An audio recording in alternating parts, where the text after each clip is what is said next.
Okay, so welcome back, and today we're going to talk about more subtraction type problems. Some of these will trip students up, so I'm going to go through these.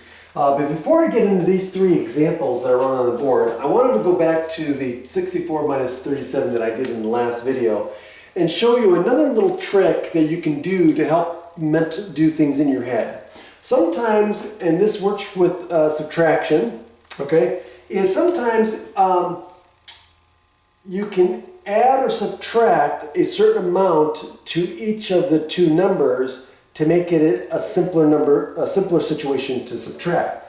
For example, I could add 3 to 37, right, and make it a nice round number, right? So I can make this 37 into 40, right, if I add 3. But to keep the difference the same, I also have to add the same number to the other number, right, to the 64. So if I add 3 to 37, then I need to add 3 to 64. And so 64 minus 37 becomes the same as 67 minus 40. Okay, that's always true. When it comes to subtraction, as long as I add or subtract the same amount from each number, the difference will always be the same, right? And so 67 minus 40 equals 27, right? So think about it. If I say 5 minus 4 is equal to 1, well, that's the same as what? 6 minus 5, right? If I add 1 to both of these, that's still 1. If I add another 1, that's 7 minus 6, that's still 1. If I add 1 to both of them again, I get 8 minus 7. That's still 1, right? If I subtract 1 from each of them, I get what? 4 minus 3. Still 1, okay? So prove it to yourself. Okay? So now, okay, so that's all I wanted to say on that. So now, let's do these three examples. Now, the first thing is I'm going to estimate, right? So this estimate, if I estimate to the nearest 10, I've got 430 minus 130. So this should be close to 200, right? So now if I subtract, again, I'm going to write them vertically. So it's going to be 426 minus 128. So again, make sure that the columns line up. And so now I'm going to do it left to right. Okay, so 4 minus 1 is 2. 2 minus 2 is 0. And then now here's where the issue comes in, right? 6 minus 8. I can't subtract 8 from 6. So I'm going to have to borrow. Well, I can't borrow from the 0 because there's nothing there. But I can borrow from the 1. So I can, or the 2. So this will become 1, which makes this 10. But now I can borrow from the 10 here, right? And this will become 9. Right? And now I can put the 10 here and make this 16, and so I get 8. And so the answer is 198. Okay. Now another way to do it, again, there's different ways of doing it, is if once I get to here, 20, right? There's a 20 here, right? I can't subtract, right? I can't subtract 8 from 6. So what I'm going to do, I can borrow from this 20, right? So if I cross this out and write 19, I can borrow from the 20. I still get the 19, and I can add the 10 to the 6, and I get 8, okay? Okay, now, I'm going to show this one last time. Again, I can do it right to left. So I can't subtract the 8 from the 6, so I'm going to borrow from the 2. Now, if I do it right to left, I have to borrow from this one. So now I'm going to take this and I'm going to make that a 1. And I'm going to put 10 here to the 16 to make this 16. So 16 minus 8 is 8. And now, again, I can't subtract. Now I can't subtract 2 from 1. So now I'm going to borrow from the 4. That makes that 3. The 1 becomes an 11. And so 11 minus 2 is 9. And then 3 minus 1 is 2. Did I make a mistake here? What did I do wrong? Oh, I know what I did. I went 4 minus 2 here for some reason. Not 4 minus 1. Okay, so that was my bad. So this would be 298. Not 198. I don't know why I did that at the beginning. So you probably caught that. So let me redo this, because now I have to vindicate myself.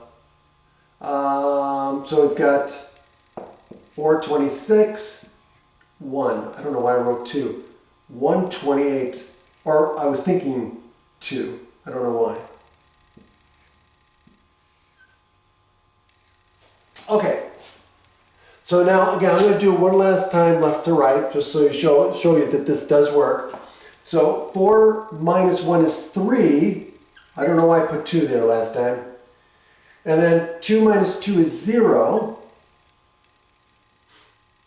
And then 6 minus 8, well, I can't do that. So I can't borrow from here. So I'm going to borrow from the 3. The 3 becomes a 2. And then I put a 1 here. Becomes 10. But again, I have to borrow from the 10. That becomes 9. And then now I can put 10 here in the 1's column. And so now I get 8, and so I get the 298. Okay. And so 426 minus 128 is 298. Okay, oh, that's why. That's why, because I did this wrong. I need to know how to, I got to figure out how to subtract. Okay, so 430 minus 130 is 300. Okay, and of course 298 is equal to 300. And, oh, by the way, so this is a perfect example, right? So I got 298, right? I had 200 here. Well, what do? Remember what I said, if you get the wrong answer, what do? You go back to your estimate, redo your estimate, and that's where I made my mistake, was in my estimate. And so here, and that's the reason why you do your estimate. So you compare, right? So this was 200. It was not even close. I had 298 to 200. That is not close. So I went right back to here. Notice that, that's where I made my mistake. And so always good to do these 3 steps. Okay, now what about the next one? The next one, let's estimate. So again, this is already 400, and this is about 170, right? So 400 minus 170. Well, 400 minus 170 is 230. Okay? Double check that. I'm double checking that. So 230. So my answer should be close to 230 based on my estimate. So now, here's these two here where students have some trouble with. So let me set this up. So this is going to be 400 minus 167. Now, make sure you put the right number on the bottom. We're subtracting this. Whatever we're subtracting goes on the bottom, okay? Don't flip these. So now, what do we have to do? Well, we've got to go in order. So I'm going to do it right to left. So 0 minus 7. I can't do that. I can't subtract 7 from nothing. So I'm going to go to the tens column to borrow. Well, there's nothing to borrow. So then I'm going to have to go to the hundreds column. Okay, so there's a 4 here. So I can definitely borrow from the 4. So that's going to make this 3. and then the 0 here in the tens column becomes a 10. But I have to borrow from that, so I'm going to cross that out and make that a 9. And then the ones column, I'm going to get a 10. So the 1, 0. So now I've got enough to subtract from. So 10 minus 7 is 3. And now I go to the tens column. 9 minus 6 is 3. And then I go to the hundreds column. 3 minus 1 is 2. And so my answer is 233.